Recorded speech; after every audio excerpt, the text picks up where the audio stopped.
What's going on, Bills Mafia? It is game day here, the built-in Buffalo tailgate.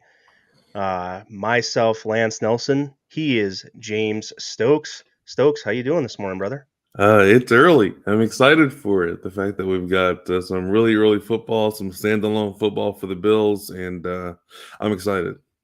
Yeah, me too. I think this matchup is intriguing. I would like to see it played in the States maybe, but I think that this matchup is intriguing. I think you have a couple of players in the Jacksonville Jaguars organization that have a little bit of clout or hype behind them, and then obviously the Buffalo Bills are what they are in the machine with their superstar quarterback Josh Allen. So I wanted to start off today, I think, talking a little bit about the defensive line because we've had a little bit of a chink taken out of our armor, so to speak, on the defensive side of the ball. Obviously, we have Trey White going down. Groot, Greg Rousseau is now out. Shaq Lawson pops up early with or late with a toe injury, now questionable for today. So, what do you think about the defensive line and the defense in general? Do you think we could still get some pressure with four-man rushes and things? And how do you like the Bills' defense today with a few men out? I feel like Brandon Bean and Sean McDermott they made a point to invest in defensive line depth, and I think that's what they did last year as well. But this year it seems like all those depth pieces are playing very, very well. Whether it's Shaq Lawson, whether it's AJ Epinesa, whether it's been Leonard Floyd, Daquan Jones, Ed Oliver, like all those guys have, like we've seen multiple plays this season where it's like, wow, that guy specifically blew up that play. And when you have, four or five or even six guys doing that over the course of a game, you learn to trust them a little bit more. And I feel like the way Sean McDermott is scheming up defense, like he's getting a lot of these guys in single and one-on-one situations, and those guys are winning. And when you bring back Vaughn, even if he's playing, 30 snaps, like he's still going to be an impact type of player for 30 snaps. Like I would imagine they've seen some of that twitchiness that you saw last year with him over the course of practice and things of that nature. So I am pretty confident in the defensive line getting pressure. I just feel like the way they're playing, like even from the interior with Daquan Jones and Ed Oliver, like both of those guys are making lots and lots of plays. So if you can disrupt from the inside of the defensive line, it's going to make things better for the guys on the outside. Yeah, I completely agree, and I think that's kind of what you're seeing missing for the Jaguars defense a little bit. Excuse me. Um, I was looking through some of their past games and things like that, and they've played fairly well. So it looks like they had a little bit of a stinker there with Houston, but they played the Chiefs fairly closely. But it just seems like with the leading tacklers they have being mostly linebackers and defensive backs, they're missing kind of that presence up the middle where they can really get some consistency. And the Bills have that. So I think the Bills definitely have the upper hand on the defensive side of the ball. They're more a complete unit. They may be the most complete unit in the league. As you mentioned, they built a lot of depth. And boy, is it going to be kind of, it was tested a little bit already with Vaughn missing some time. And now with Trey White and Greg Rousseau missing time, we're going to see even some more depth. Obviously, Jordan Poyer missed last week as well. So we had Taylor Rapp fill in. And how do you feel about the secondary now? I think for me, I didn't really notice, that Taylor Rapp was in and Poyer was out. It didn't wasn't a glaring hole at least, and I think that's all you can hope for when one of your starters on defense goes out. That you don't their replacement isn't a glaring hole then that in when they replace them. Yeah, definitely. What you don't want is when you see a backup playing and you can visibly see that the other offense is just picking on him. It's like, oh my gosh, that's the sixth time they've thrown at him in a quarter and a half, and he hasn't made one stop. So when you can go into a game and go out of it like, I didn't hear that guy's name called a great deal. Like, no, it's a no news is good news type of situation. So you don't need the replacement to make a bunch of big plays. You don't need them to try and go for whoever's job it is. You just want him to be out there and be serviceable and not make a bunch of mistakes. That you can leave the super impact plays for the guy who's out there to be the quote unquote starter, and that's what I left that game with. The loss of Trey White is of course going to be a big deal, but if you've got Hyde and Poyer out there, that is really really important. And it's just a matter of how things are going to look with how they replace Trey White, because he may not be what he was, but he's still the best corner the Bills had. Yeah, for sure. Just pulling up the inactives here too, but a couple of questions in the comments here we'll touch on. Is the game live here in Buffalo? You can get it on channel um, 27 or 29 Fox, and then Roy, and I'll let you answer this one, maybe Stokes, and I'll give my opinion too. But how much time do you expect for Elam, if any?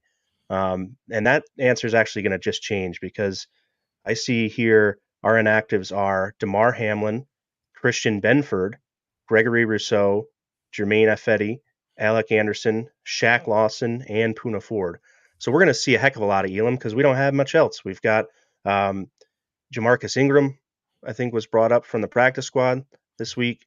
You have Dane Jackson and now Kyrie Elam with Christian Benford being inactive. So I think we're going to see Elam start and play a lot of this game.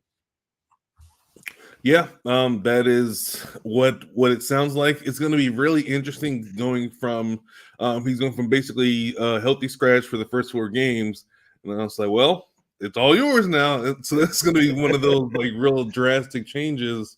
And like from last year, we saw Elam look pretty good at times, but at the same time, we've trusted McDermott and the way he feels about the defense for however long he's been here, and you have a situation like for whatever reason that we're not seeing, they don't trust Elam to even be out there like as a suited up player, and now it's a situation where they need him a lot. So I'm just hopeful that just like the Taylor Rapp situation that we don't look at this game and we see that Kyrie Elam was targeted 11 times, 12 times, just because the Jags do have good players on the offensive side. So Sure. it's going to be a situation where we're going to need him to do something pretty decent, and we just want him to not look terrible out there. And so I would expect that he's going to play 75-80% of the snaps unless he's just absolutely terrible. And in that situation, I could probably see him coming out. Yeah, for sure. Yeah, it looks like we're gonna have to lean a lot on this depth. So you have Leonard Floyd and AJ Epinesa likely to be your starting defensive ends here. Dane Jackson and Kyrie Elam, your starting cornerback pair. And everyone else is fairly healthy and the same. They brought up Kendall Vickers, who is a kind of what Sal Capaccio called a tweener. He's kind of listed as a D tackle when they announced that he was brought up from the practice squad, but also can kick out and play some end a little bit too. So big opportunity for guys like AJ Epinesa and Kingsley Jonathan. What are your takes on how much of an impact a guy like AJ Epinesa can make on this game here for the Bills? Uh, so I had always wanted AJ Epinesa to be pretty good between his first and second year. I watched a video on how they might have been misusing him and how he had to change his body from the way he played in Iowa. But I think that this is a situation where he's going to need to play a lot more snaps than he has in the past. With only 3 defensive ends, like not counting Von Miller, like with just Yeah, him, Floyd, and Jonathan. I don't know how they're gonna switch out those snaps, especially if they're gonna put Vaughn on a snap count. That's yeah. what I want. I don't want Vaughn them to is have to try and play Vaughn more than he needs to coming off of that injury. Yeah, Um, everything I've read is that Von Miller's playing, but it's going to be obvious passing downs and third downs mostly. So Jacob asked, "Is Von playing?" He's going to play. Definitely going to be limited on a pitch count here today, as you can expect. So Yeah, that's my biggest desire. I don't want them to try super duper hard for this week 5 game. Like I yeah, don't want the Bills to lose it, but I do not want them to go out there and play like this is the Super Bowl just because they're playing London or something. Yeah, we got a war to win. I think we got to understand that it's a marathon, not a sprint. And you're going to have these games where your depth's going to be tested throughout the season. It's a war of attrition as you go through an NFL season, I think. And that hits the nail on the head right there. You still got a dynamic offense here. It doesn't look like there's too many, or there's no real surprises here for inactives on offense. It's just mostly the defensive side of the ball losing Benford and Shaq Lawson. Benford seemed like he was trending to potentially playing. He didn't seem like he was too limited. There wasn't a lot of signs saying that, hey, Benford's not likely to go, and then we see now that he is inactive. So yeah, the defense here. This discussion kind of took off right at the right time when we got the inactives, and I think that you're going to have to come up with some creative ways to get some pressure on Trevor Lawrence now without a couple of your big guys on defense. Obviously, the return of Von Miller is going to bring a lot of energy back for these guys, so I think they're going to be okay in the long run. You mentioned the interior pass rush earlier with Ed Oliver and Daquan Jones is very important, right? So I think that having those stalwarts up front in the middle is really going to kind of help some of these guys on the outside and it's going to be even more important this week than ever, I think, for those guys to have some big games on the interior. Well, so we had a couple of things that we discussed off air a little bit here. The one question you brought up was, is this a trap game? I was thinking about this most of the night yesterday after you had posed this to me, and I just wanted to see. I'll get your thoughts on it first, and then I'll be interested to give a little bit of my opinion on that. Yeah, I definitely feel like this is a trap game. When you come off of all the hype surrounding last week, and it was the game of the week. It was like is the AFC East the belongs to the Dolphins now? Is Tua the number one quarterback in the AFC East? Like all that emotion and all the talk that surrounded that game, and for the Bills to react the way they did to that game, I can see how after that it's the next game is not really one of those where it's easy to get up for. And Got to keep then your foot on the gas, kind of thing, right? yeah, exactly. And then you add in the fact that they have to travel to a different country to play a team that's been in that country to acclimate themselves with it. So I can see a situation where the Bills are just sleepwalking through the first half, and they're going to have to turn it up in the second half to try and end up coming back or putting the game away. But I can see a first half where we're like, this is not the Bills squad we saw last week. Right. Yeah, it's going to be, excuse me, mid sip there. It's going to be definitely interesting to see now. Um, to see these kind of fill-in players playing some prominent roles because I did not expect to be seeing Kyrie Elam and Dane Jackson as our starting corners today. But here we are, so we're gonna roll with it, right? I think good comment here from Carl. If Kyrie Elam can play clean, I'm not worried about the penalties. I think that he might have one or two. Hopefully, they're not big chunk penalties. I think that does hold some weight for sure. I think we have to make sure we're not giving away free yardage, and that was the big thing about winning the game last week is that the Bills had like four penalties for 20 yards, and it wasn't ever a big chunk play. Um, I think you know it's definitely a a game that the Bills could be had, but I don't think it necessarily qualifies for a trap game for me just because the Jaguars are good enough to disqualify that from necessarily being touted as a trap game because the Jaguars can beat anybody on any day. I think they took Kansas City to 17-9. They played them very tough.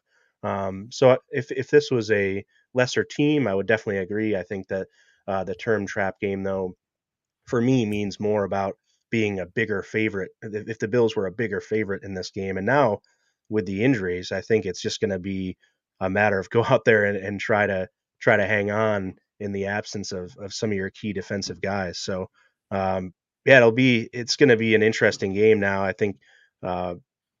Sorry for kind of stammering over my words here. It's just very um, surprising with some of the inactives here. So uh, T's coming in. We're going to get to this for sure. Maybe a big game for Dalton Kincaid. That's one of the topics you brought up for me. Do we see him get his first touchdown in the NFL? Um, Matt's coming in, AFC opponent, need to stack wins for potential tiebreakers down the road, and they want it for um, in honor of Trey White. And obviously, like I said, Von Miller's going to bring some juice to that lineup. I think it's definitely, I don't know what you'd call it, so I'm gonna be okay with calling it a trap game. I think it's definitely a game where you, like you mentioned, you had such a high last week, and now you're coming down and trying to get right back up there to that same level again this week for a very good opponent as well. And it just lends itself to be kind of a letdown game maybe, but hopefully, this offense can carry us because the defense is definitely going to be having some challenges today. And I don't know if you've done too much looking into the Jaguars' defensive scheme or personnel, but it doesn't necessarily scare me by any means when you're talking about our offense. So let's kind of get into the Bills' offense now. We spent a good portion here to start the show on defense. So what are you expecting? Do you think Kincaid is going to reach the end zone today for his first time? And it'll be in London, in on British soil rather than American soil. And what else do you have for me on the offense and what you're expecting to see today? I think that this is going to be one of those games where the guys in over the middle of the field are going to be the guys that are going to be the most effective. So I feel like the corners where there's Darius Williams and have another in secondary Andre Cisco, who are good players according to whatever the The metrics. pride of Syracuse Orange, Andre Cisco. Yeah. So if you trust PFF, if that's what you consider to be a good metric, those two players are good. So if the Jags decide to leave Diggs on and sort of one-on-one with Darius Williams because he's been the number one corner, and if he's playing well against Diggs, like Diggs is still going to get his targets no matter who's on him. Jesus Christ could be playing on him. Like Diggs is going to get 10 targets no matter who's on him. So it's just who gets the other 25 to 30 targets. And I think with the Jaguars, their linebackers, who Devin Lloyd is their best linebacker, and he's out. So you think the guys over the middle, whether it's going to be Deontay Hardy, whether it's going to be Sherfield, whether it's going to be Shakir, Kincaid, or Knox. So this is going to be one of those games where those guys are going to play a bigger role. And Kincaid is just one of those guys that I think that is going to be a matchup problem for them. So I can see. I think this is going to be the one. It doesn't seem like they're doing a whole lot of play calling for Kincaid. He's more like an outlet guy. It's like, okay, read 1 and 2 is gone. Okay, Kincaid, he's always going to be open no matter what. And um, I just feel it. Like we're 5 weeks in. Like he's played so much. He's played more than I thought he would play early on, which I'm very happy with. Sure. But this is the one for his opportunity to score a touchdown. Yeah, I put in my parlay earlier, and I threw Dawson Knox on the to score an anytime touchdown because I think that um, in the red zone, you have guys like Knox and Davis, and they can take the pressure off Kincaid a little bit.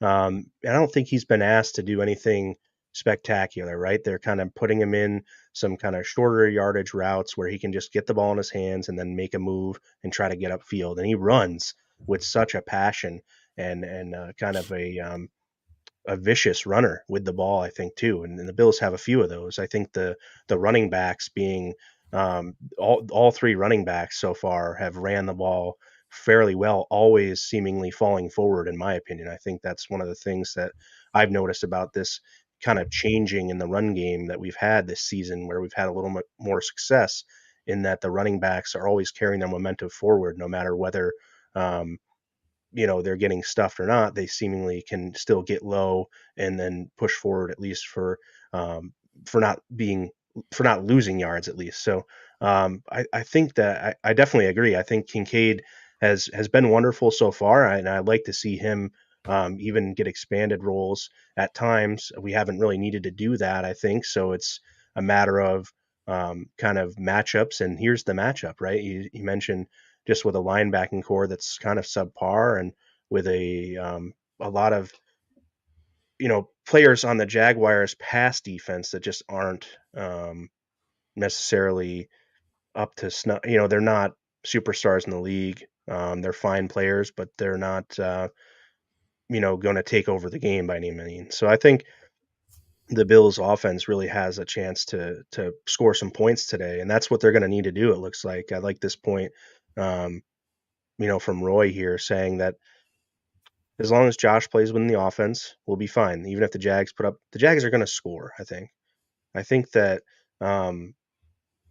even with Benford in or whomever you want to play, Shaq Lawson, I think that you still um, have to be realistic. It's the NFL. You're not going to shut teams out every week. I mean, I think we're getting spoiled here where we kind of have held teams really low in the last few weeks since the Jets game, and that's great, and they've played amazingly. But it's a long season, and these teams get paid to play as well. So I think that um, you're definitely going to have uh, a showdown today. It looks like you're going to have kind of more of an offensive battle than I was expecting originally. I thought that maybe the Bills could do some things to limit um, Jacksonville, but I think with the nature of being a little bit shorthanded, it's going to affect some rotations. Guys are going to get maybe more tired than usual without having those guys to rotate in because you're down like on D end, you're only down to really three or four guys, and one of them being Von Miller and one being a fifth guy, kind of being Kendall Vickers, who is like I said before, kind of in between defensive tackle, defensive end type of player. So you're going to have um, a defensive line that's, or at least the edge rushers, getting a little more tread on the or wear on the tires today. And but again, we have the back, uh, our back end here with our safeties and our two linebackers is about as good as it gets. And with that being intact, I think we still have a lot of success on defense. I think those guys are the cog in the machine. So with the offense, though, Josh Allen, we travel to London. Do you think they keep the energy up? Do you think they can keep the foot on the gas pedal and score 30 plus points today? That's my hope. I feel like I said, I think they're going to come out a little bit flat, but I think it's going to be a situation where the results of the game is going to dictate our narrative. If the Bills come out flat, it's going to say, well, then it was the jet lag that factored in, or if they come out and they're revving high, it's like, wow, they did it right, and they did everything correctly, and they're still revving high from last week. I feel like the offense definitely over the last three games, it just seems different. Josh Allen seems different, and I love to see when Josh Allen's locked in like this. Like it just seems like no one can really stop him.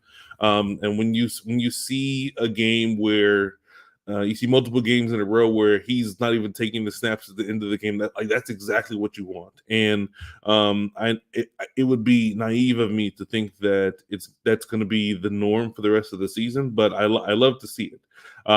So when you have a team like Jacksonville, you mentioned they can beat anyone, and I think that is correct.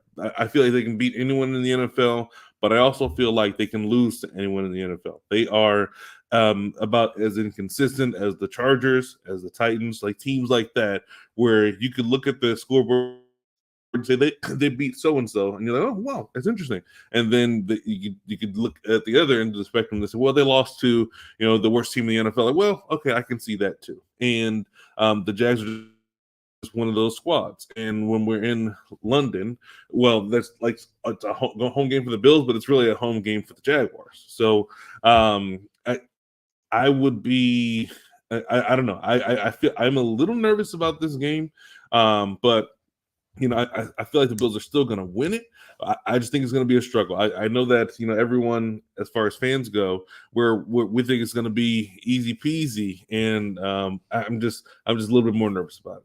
What up, Josh? Yeah, Josh coming in. Happy AJ Epinesa Day. We hope so, man. I think that as the inactives came out, definitely kind of threw a little shock into my system. I woke up very, very happy, and like you said, was thinking that today was going to be a little bit easier than I think it's going to be now after our discussion a little bit here and just going through the inactives, boy, it's going to be a test. But it's a definitely a winnable game.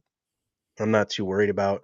There's a few positions in corner and edge where we're a little bit thin now, but overall, the team as a whole is going to rally around those guys. And the one thing I really love about Sean McDermott is his ability to put the players in the position to succeed. So he's going to scheme the things up and do the things necessary so that those guys aren't consistently exposed. I think that's one thing that he's been really good at throughout his tenure is to making sure that those guys when they're pressed into situations aren't overwhelmed and aren't doing things that they're not able to do with a consistent success rate. So I think that um, Josh coming in here, CB depth will be tested. Having a 26-year-old with 22 career starts, former first round pick at backups, definitely a luxury. Things that we often can almost complain about, like last week. Oh, why isn't Kyrie Elam playing? And well, guess what? Now he is. So we're gonna see him all day today. He's not gonna get a snap off. He's gonna be playing every snap today, um, almost by default. So we have Jamarcus Ingram there to help out if needed. But I expect to see a healthy dose of Dane Jackson and Kyrie Elam on the outside. So Yeah, all I right. think So if we were going to roll into the next segment here, the what we have left basically is our keys to the game on both sides of the ball, and then we'll get some predictions and we'll get us out of here and get into. I got to get some breakfast myself here yet. We got to. I don't know if you guys are doing any sort of English themed breakfast, but my wife is pretty creative, so I'm hoping to get some good stuff when I go upstairs here. So offense keys to the game, Stokes. What's the give me two or three that you think are the biggest keys to Bills' victory on the offensive side of the ball? And I know we kind of talked through some of the things that the Bills do well already, but as far as this game goes, with the matchups in mind, what's the key here? So I feel like the number one key. I feel like this can be said every single week. Is just like what sort of Josh Allen it's going to be out there. Is it the Josh Allen who's going to take what the defense gives him and keeps on playing within the offense, or is it the Josh Allen that sometimes revs a little too high and we don't know for sure what's going to happen on any singular play? And I think that one of the commenters mentioned that they think that it's the end of Sugar High Josh, and I think that is great to think about, but I don't think that's something that you can really train out of Josh Allen, and we haven't seen it so much because the Bills have been up by 20, 30 points, and you don't like that. That level of Josh usually comes in either closer games or in bigger games. Like you see it in games like you saw him on the week one, and that's the kind of thing you're going to see in close games, which I think this game is going to be. That's when you see Josh sometimes trying to do a little bit extra, and I just hope that continues to not be the case here. And then the second key, I guess, would be to not go away from the running game. They haven't so far. They haven't gone away from it so far this year. But we've seen it in the past where the run game isn't working for a drive or two, so Dorsey just passes for the next 20 plays or 19 of the for the next 22 plays. It's like, come on, go back to the run a little bit. And the way these running backs are running, I feel like I'm hopeful that Dorsey continues to trust those guys because every time they touch it, they seem to be going out there and trying to win every single yard that they can get, and that's what we love to see. Yeah, I think that's a matchup I definitely wanted to key in on as well as establish the run. I don't want the Bills to feature the running game today, but I definitely want them to establish it, let the Jaguars know that they can do it and do it successfully if they need to. And then that obviously opens up the game that they need in the pass game. And that's the game they want to play. Obviously, you mentioned Ken Dorsey has that tendency to string some pass plays together and kind of forget about running the football. But I think the way James Cook and Latavius Murray have been running the ball. Damian Harris has been good too. Don't get me wrong, but specifically Murray, an older back coming in. We were probably more excited about Damian Harris signing, but Latavius Murray through 4 weeks here has been a pleasant surprise, and we've seen him have a couple of big runs in big spots. And again, he's a downhill runner, something that this offense maybe was missing for some time. But he brings a big element to this offense that I think that diversifies it. It gives them the ability to be multiple and gives them the ability to do some things. And the funniest thing is they'll split him out wide at times or put him in the slot or something like that, and it's just kind of fun to see those different formations and usages for these players. So I expect to see more of that, more creativity from Dorsey today, kind of getting guys that you wouldn't expect. I wouldn't expect Latavius Murray splitting out at a wideout position, but he's done it. He's put Stephon Diggs in the backfield, lining up at running back and things like that. So, really interesting formations. So I think establishing the run, not featuring it, and then being able to run our offense through the air in featuring what I would say is featuring Stephon Diggs, right? Has been the kind of game plan uh, so far through 4 weeks. He's averaged like 10 targets at least a game, I think, and he's just been incredible with those with the ball. So, um, and then the tight ends and the slot usage in the middle of the field today is my second key. I think if they can get some big plays in the seam and expose the linebacking core of the Jaguars, it's going to be a recipe for success for this offense. I think there's a lot of plays to be had in that area, and I'm looking forward to see what Josh can do over the middle with guys like Kincaid and Knox, and even Deontay Hardy maybe getting some. Deontay Hardy's kind of been more, 0 to 5 yard completions and then trying to get him yards after catch. I wonder if we can see him get a little bit downfield, or maybe a guy like Shakir gets through the middle there and can get down the field a little bit. So, yeah, anything else on offense you want to touch on or preview here for this thing? No, no, that pretty much covered it. You covered the other pieces that I didn't think about. Yeah. So on the defense side of the ball, it's interesting. It's a little bit different than what I was planning here with a couple inactives that were unexpected. But the defensive keys to the game here for me, I think you mentioned this when you did your offensive key, is you could say this every week: win the turnover battle. Right? It seems simple, but the Bills are even more so because they lead the league in takeaways. So winning the turnover battle today kind of goes on both sides of the ball, because obviously we can't have the offense turning it over, but then we need our defense to take away. So I think that takeaways on the defense are going to be even more important now with a few inactives, like I said, that weren't expected than they were. So I think getting 2 to 3 takeaways today is going to lend itself to be a big key to the Bills winning this game. Yeah, that's a pretty common theme like throughout the NFL. If you give a team extra possessions, like even if their offense isn't very good, but it can still bite you, as we saw in Week 1. Like the Jets' offense wasn't good, but the Bills gave them 4 or 5 extra times with the football. It's like, hey, any team is going to beat you if you keep on giving them extra opportunities. So defensively, the biggest thing I want to see out there is for them to not put kid gloves on Kyrie. I don't want them to completely change what they're doing defensively just because their corner, who hasn't been able to play all year, is playing now. Like, let them do whatever you were expecting Benford to do, and if he starts struggling, then change it up.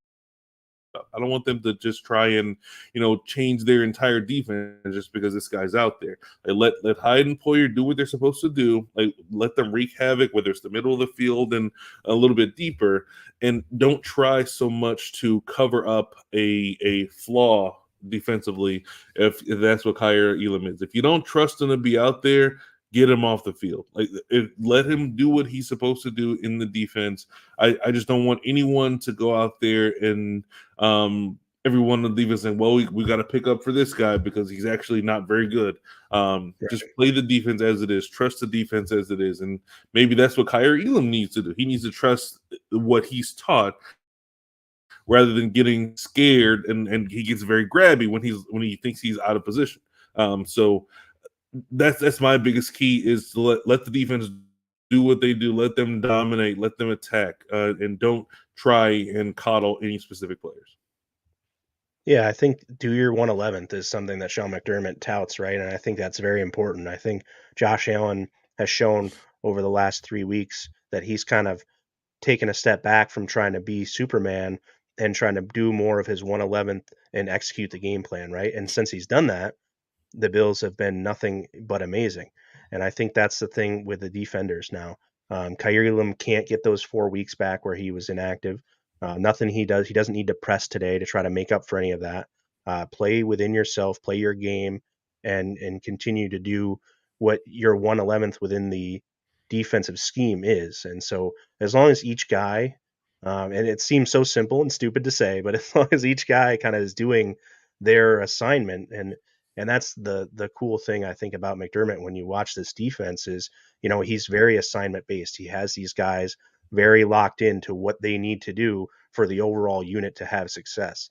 And that's the big part of it. So as long as, you know, like you said, Hyde and Poyer aren't lacking trust in these guys and on the outside in Jackson and Elam to do their part. They're going to lean on them, and as long as they come through and kind of handle their business, then I think that this defense will still be successful because I think that's the scheme. We have the pieces up front, especially through the middle with the pass rush. Our linebackers are excellent blitzers if they need to blitz. Now, we haven't needed to blitz too much through the first 4 weeks. I think we have a very good pressure rate with a very low blitz rate. So we need to see if that can continue. Now we have Von Miller back. Leonard Floyd and Von Miller on the field at the same time. We've seen previously be very big trouble for opposing teams, and I think that continues this year.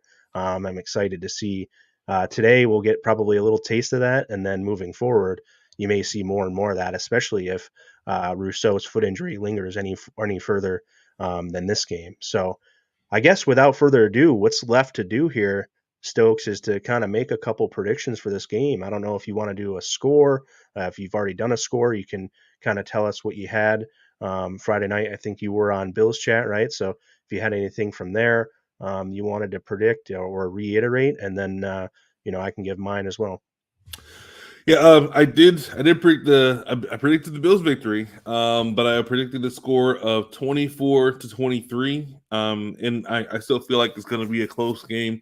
For some reason, I just feel like the Bills are going to come out a little bit flat.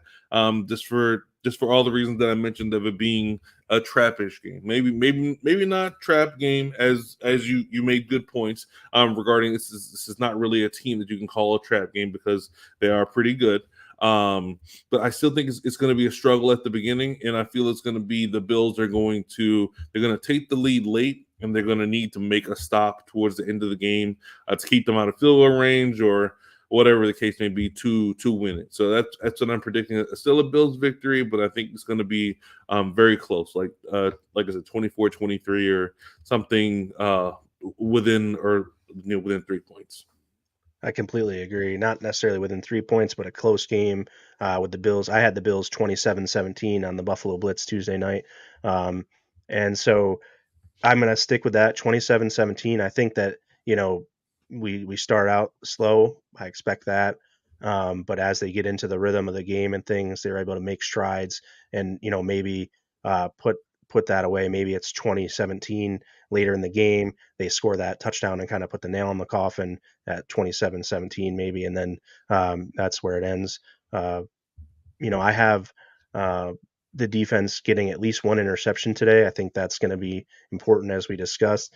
And I think that, as you mentioned, the inconsistency of the Jacksonville Jaguars will definitely be a benefit to the Bills today as they can kind of stay steady as they go. They have the scheme, they have the players in place. With a few guys obviously missing today, I think they have enough to get the job done. So, with that, we've got about 50 minutes until kickoff. We'll let you guys get out there, get some breakfast, get your tailgating in. This has been the Tailgate on Built in Buffalo Network, presented by Picasso's Pizza. And all we have left to say now, Stokes, is go Bills, baby. Go Bills.